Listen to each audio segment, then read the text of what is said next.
Does Halloween tend to sneak up on you and your budget every year, leaving you to wonder how you are going to afford the costumes and the candy and all of the things without going over budget?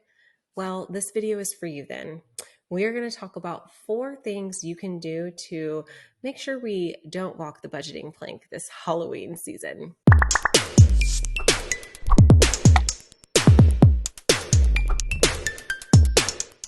Hey, everybody. I'm Alicia Durham, and I'm a personal finance coach who is passionate about helping people break that paycheck to paycheck cycle so they can finally find some peace of mind when it comes to their money. All right, so my first tip that will help you save for Halloween is to find alternatives. And what I mean by that is maybe instead of purchasing one of those expensive pumpkins at the cute pumpkin patch down the road, you instead choose to go buy pumpkins from your local Walmart or grocery store. You're almost inevitably going to save money going that route. Now, that doesn't mean that you shouldn't go visit that cute little pumpkin patch. Of course you should.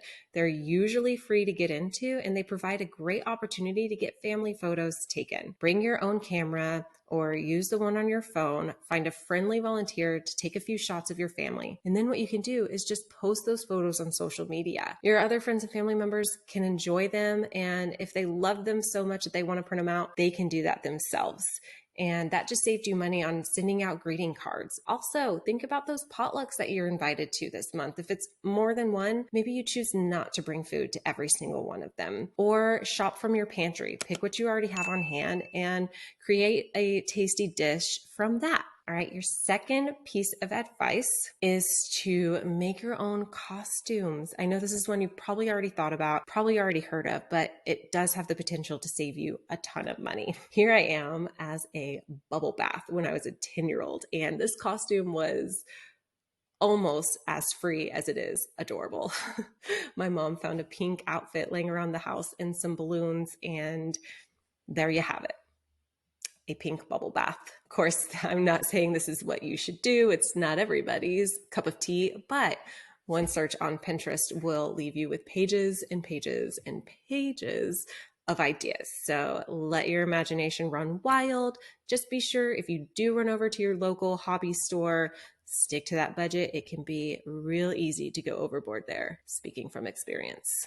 My third piece of advice is to be careful with candy. Don't go out there and buy a bulk bag of candy unless you get a ton of trick-or-treaters. Yes, the bulk bags are going to save you the most money ounce per ounce, but if you end up with half a bag left over come November 1st, well, that's kind of a waste of money, and we don't want to do that, especially because most candy you can't keep for an entire year and it still be fresh. Think about how many trick-or-treaters you typically get and buy the minimum amount of candy you think you'll need to meet those needs. Also, here's my permission to turn off that porch light.